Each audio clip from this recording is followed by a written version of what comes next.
Hey, what's going on, guys? Welcome to the Cowboys Beat Podcast for July 23rd, 2024. And on today's episode, we're going to be talking about Tyler Guyton most likely not starting day one, according to Bobby Belt. We're also going to be getting into the news that the Cowboys are prioritizing CeeDee Lamb's contract over Dak Prescott's. And I want to dive into something that a lot of people have been talking about this offseason. And that is the fact that the Cowboys could potentially have less turnovers than in years past under Mike Zimmer. I want to dive into that before we get into training camp here. Before we get into the video, please make sure to like this video.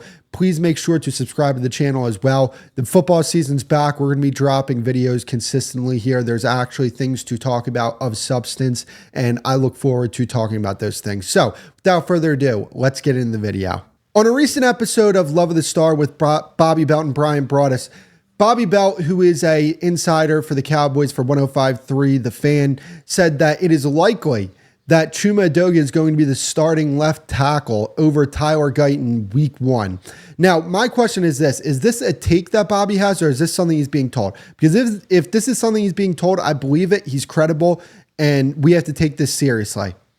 But if that's the case, we have to see what happens during training camp, right? If Tyler Guyton goes out there and it's clear that he's not ready to play, then I'm for Chuma Edoga starting week one. But if we go into training camp and Tyler Guyton's the better player, even if it's by a little bit, and they decide to start Chuma Edoga over Tyler Guyton, somebody needs to be fired. Front office, coaching staff, somebody. Because that is flat out ridiculous. Now, look, if you're telling me that Tyler Guyton's not starting week one and Awesome Richards is starting week one because he showed you a lot during training camp and he had a really damn good preseason, I think that that is actually a great outcome for the Cowboys, because if Awesome Richards can be a good left tackle for you, that's going to set you up very well, because then you could sit Tyler Guyton for the year. He could be your backup, and then you could have him play right tackle, move on from Terrence Steele, and now you have a much younger, cheaper offensive line, which would help you with the contracts that you're going to have in these upcoming years. But we have seen nothing from Awesome Richards to expect that this is going to be the case. So when it comes to Tyler Guyton and Chuma Edoga, my question is this: if he's not better than Chuma Edoga, that's not good at all, because Chuma Edoga is not very good. I want people to understand that. He was an okay left guard when Tyler Smith was out, which is fine. I'm cool with him being a backup left guard. But then when they do this thing where they play him at tackle, he's just not good. He's not good at all. That Miami game should have scared a lot of people off. He was terrible in that game. Okay? So, when I look at this offensive line, it's going to come down to these young players. And I understand the situation that the Cowboys coaching staff is in, right? They have to start, or they don't have to. We'll see what happens with that center position if Cooper Beebe ends up taking it from Brock Hoffman. But they're in a position where they're most likely going to have to start two rookie offensive linemen. And that's not something offensive line coaches or head coaches want to do. But this is the situation they've been put in by this front office. And I understand it's not their fault. I get it. I understand it. I wanted Tyron Smith back. I was cool with moving on from Tyler Biadasz. I thought you could have upgraded. And I think Cooper Beebe, day one, will be an upgrade from Tyler Biadasz.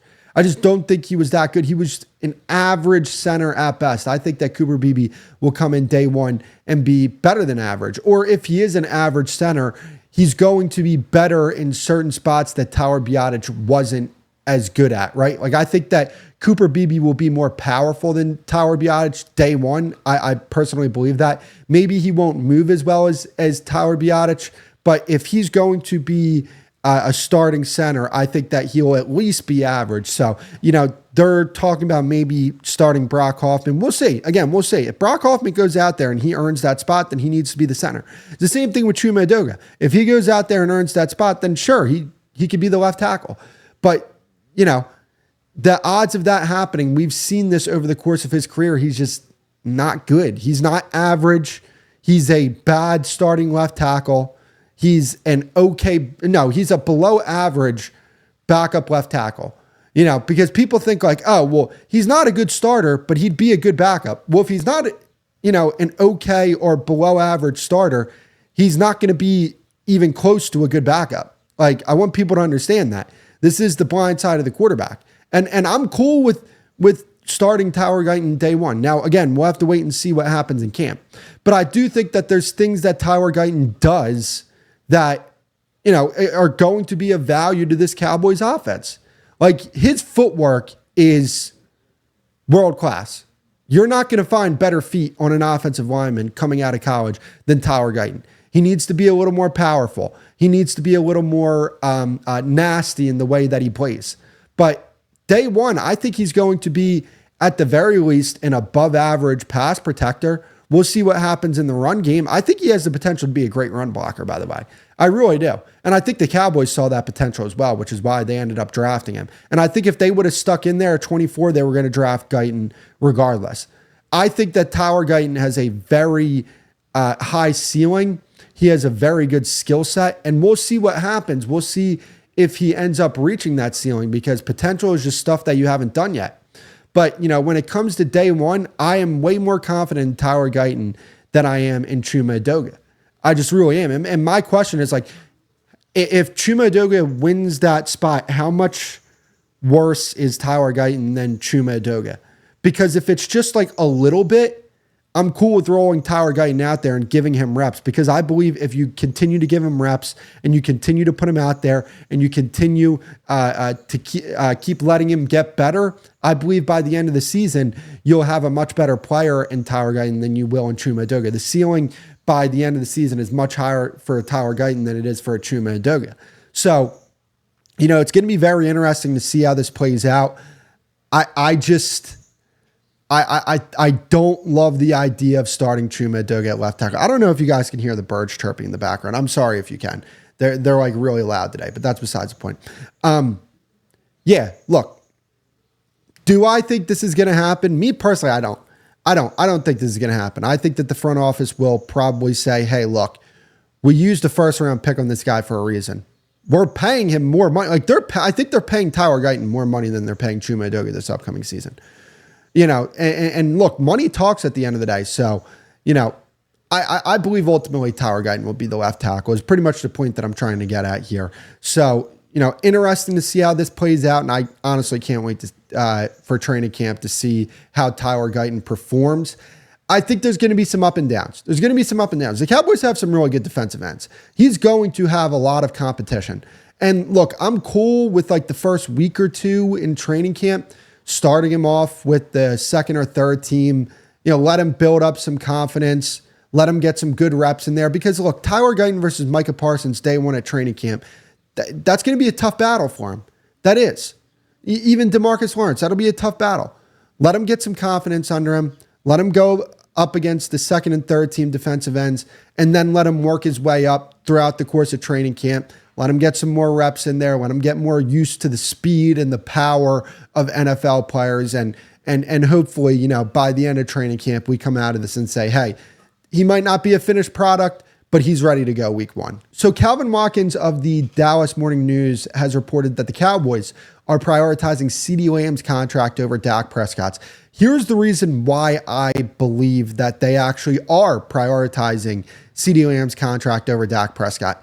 CeeDee Lamb is willing to hold out at training camp, and Dak Prescott is going to be there regardless if he has a contract or not. And I'm not saying Dak Prescott's right to do that. If I'm Dak Prescott, I'd hold out. I don't agree with Dak Prescott's position on this. Go get your money. Force their hand to pay you. If I'm Dak and CeeDee Lamb, I'd hold out. Now, Mike is a little different because Mike is cool with waiting a year and waiting for, these salaries to go up before getting signed. So I understand where he's coming from that standpoint. But if I'm Dak and CeeDee Lamb, I hold out and I force their hand. Because at that point, now you're out your quarterback and your wide receiver. They're going to act upon that. That whole deadline makes deals thing. Guess what? That deadline would come a lot shorter or would come a lot earlier if Dak Prescott decided to hold out. So if I'm him, I would do that. I don't agree with his stance on this at all. I understand that he's willing to bet on himself and he wants to be a good leader and all that. I get it. But sometimes leaders have to make a statement to authority. I mean, that's just the case here. So, that's my side rant on that. But yeah, look, CeeDee Lamb's going to hold out. And I understand that he's going to hold out for a few days and ultimately he's going to get a big contract. I understand the talking point of, when you're holding out and the fines you get from holding out, it's pennies to what you're going to get paid. And I understand that. And CeeDee Lamb is doing nothing wrong. I'm putting this on the Cowboys. He shouldn't have to do this. He should not have to get money taken out of his bank account because you don't want to sign him earlier. CeeDee Lamb has done nothing but produce big-time numbers for this football team. He has been a productive player. He deserves to be paid around the top of the market. Maybe he doesn't deserve $35 million. That's a special case that the Vikings have because Justin Jefferson is that special of a talent. He's the best receiver in the game. He's going to no doubtably probably end up in the Hall of Fame if he continues this level of play. He's going to go down as an all-time great receiver if he continues this level of play. CeeDee Lamb has been nothing but productive for this football team. So the fact that he has to get money taken out of his bank account because he wants to hold out of training camp to get a big contract, shame on the Cowboys for that. Shame on them. This guy has done nothing since day one. Come in, work his tail off, get better season after season, become more productive season after season, make up for some of the deficiencies on the Cowboys offense every single year that he's been here. Ever since you got rid of Amari Cooper, you asked him to take a bigger role. He took that bigger role. He took a jump in production. And then this past season, Dak and CeeDee Lamb were pretty much the entire offense outside of Jake Ferguson, who was productive. CeeDee Lamb should not have to do this. And I'm very disappointed in the Cowboys that they've gotten to this point with CeeDee Lamb. And I know that Ricky guy on X. I don't know who he is. I think he has some inside sources there. This whole thing that if CeeDee Lamb doesn't get $32 million that he's going to request a trade, honestly, don't blame him. Don't blame him one bit if that's the case. He deserves more than $32 million. This is just, it's so damn annoying that the Cowboys do this with their players. And credit to the players, this has not been much of an obstruction for the Cowboys. Like it hasn't for their players because they're drafting the right guys. But my thing is they shouldn't have to go through this. And that's the most disappointing part of it all. Now, do I think they get both of these guys done? I do. I really do. I think they're going to re-sign Dak Prescott. Clarence Hill said it on the final word with Boss Cowboy. When was the last time the Cowboys wanted a guy and they didn't get him back when it comes to them being on their team? A big-time star that they have to resign. When was the last time they didn't get that guy back on their team? Now, this is a special circumstance due to the leverage that Dak Prescott has in his contract. So I do want to put that out there. But overall, I think that, with Jerry Jones being as old as he is, Dak Prescott is in the short term and the long term, because he's only 31 years old. So if you're looking over the next 10 years, your best chance at getting a Super Bowl is with Dak Prescott on this roster. I want people to understand that the things that Dak Prescott does, it takes a very long time to develop those things. He is one of the most cerebral and shrewd pocket passers in the game of football. It takes years to develop the skills that he has. It took Dak 8 years to get to this point. So, ultimately, moving on from Dak Prescott would be the wrong move. And I don't think that's going to be the case. And the fact that they're prioritizing CeeDee Lamb's contract over Dak's doesn't really give me, much, I guess you could say negativity or I'm not pessimistic about the outlook of Dak Prescott's contract because they're prioritizing CeeDee Lamb. I think the reason why they're prioritizing him is because he's going to hold out. And that's it. So a take that I've been hearing this offseason is that under Mike Zimmer, the Cowboys will regress with their turnover numbers. And here's the reason why I'm not too worried about that. Under Mike Zimmer, you're going to see a lot less big plays, right? So because of that, the type of defense they're going to play, it's going to cause less turnovers because they're more worried about keeping things in front of them and making sure that teams aren't opening the game up by making big plays down the field. Then, hey, we're going to take risks. And because we're going to take risks and get turnovers and make big plays defensively, we're going to end up giving big plays. It's going to be a give and take type of thing. Here's the reason why I'm not 100% sure that the Cowboys are going to regress with their turnovers from last season. Because last season they regressed from the previous two seasons. People don't talk about this. The Cowboys in 2023 regressed from 2022 and 2021 with their turnover numbers. In 2023, they were 13th in the league in turnovers. They were just above average with 26. 2022, number one with 33. 2021, ranked number one with 34. So this idea that the Cowboys are going to, for sure, regress in the turnover department, I don't think that's a guarantee, especially with the players that you have on this team. Micah Parsons being a guy who can get pressure on the quarterback at pretty much any time during the game. Deron Bland and Trayvon Diggs being two of the best ball hawk type of corners in the entire league. I think that the Cowboys are still going to get turnovers in a big amount next season. Maybe it's not as big as the previous seasons, but can they get 26 turnovers this year? I believe they can, because of the corners that they have and the ball skills that they have, on top of the fact that as long as you have Micah Parsons, you're going to have a pretty good pass rush, and hopefully there's some guys that can step up in that department as pass rushers. So I'm not too worried about this. I think that the Cowboys defense is going to be much better under Mike Zimmer than it is under Dan Quinn. Because, look, here's the thing. I think that they'll actually be better against the run this year, even though they don't have Jonathan Hankins this upcoming season. And the reason why is because, one, I believe this Cowboys defense is going to be more disciplined. So guys are going to be staying in their run fits. They're going to be fitting their keys. They're going to be more disciplined when it comes to, hey, I'm not going to try and jump this gap to make a play. I'm just going to keep outside containment and let the linebackers fill the gap and make a play like that, right? I'm worried about the one technique position. I think they address it before the season if they don't see something in this defensive tackle room. If Justin Rogers or Mozzie Smith aren't up to stuff for them, they're going to go and acquire one technique. Maybe it's through free agency. Maybe they decide to go trade for one.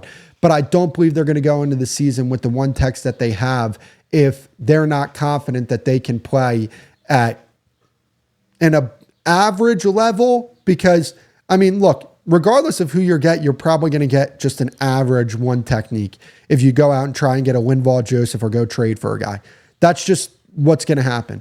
So I do think that, because of that, is there one technique going to be as good as Jonathan Hankins that they bring in? Or is Justin Rogers, Mozzie Smith, are they going to be better than Jonathan Hankins? Probably not, but I can tell you this. The linebackers that they have on their team this year are going to be much better than they were last season. Eric Kendricks is a big-time upgrade at Mike linebacker over Damone Clark, because Damone Clark was being asked to play Mike linebacker. And he's not a Mike linebacker. He is a weak side linebacker, which I think actually will help him this upcoming season, because you have two Mike linebackers on this team compared to zero this upcoming season. Overshown. He's better than Marquise Bell is as a linebacker. Damone Clark, I believe, as a weak side linebacker, is a better linebacker than Marquise Bell was. And respect to Marquise Bell. I'm not trying to slander him whatsoever. He deserves all the credit in the world for stepping up and playing linebacker for this team, because he's not a linebacker. He's a strong safety, J-Ron Curse type of player. And he was being asked to do things that Damone Clark was asked to do the previous season. So, from that standpoint, I believe the Cowboys are going to be better against the run because, one, they're going to be more disciplined. Discipline involves staying on your assignments, making sure you're keeping outside containment, linebackers filling their gaps. So there's that. And like I talked about, the personnel is actually going to be consistent with what a good run defense looks like, where you have actual linebackers playing linebacker. That's going to be huge for the Cowboys. And I think just based off those two things, you're probably going to see, a better result from the run defense. I even think that Micah Parsons is going to have a great season this year. I think he'll probably set a record for his career when it comes to his sack numbers, due to the fact that Mike Zimmer is more about playing coverage on the back end than what Dan Quinn was about. Dan Quinn played a lot of cover one. They wanted to rush the pass, and every team wants to rush the passer. So I'm not trying to put that out there. But his emphasis is more on the pass rush, to where Mike Zimmer's emphasis is more on, hey, let's play sound coverage. And you're going to get more coverage sacks this year from the Cowboys than you did in previous years with Dan Quinn, because of how Mike Zimmer likes to disguise things on the back end. He likes to throw different looks at the quarterback throughout the game. He adjusts. He does a lot of things that Dan Quinn doesn't do. This is a drastic change in defensive philosophy. I want people to understand that. And I'm not saying that Dan Quinn was Rob Ryan, but the difference between Dan Quinn and Mike Zimmer is like the difference between like Rob Ryan and Vic Fangio.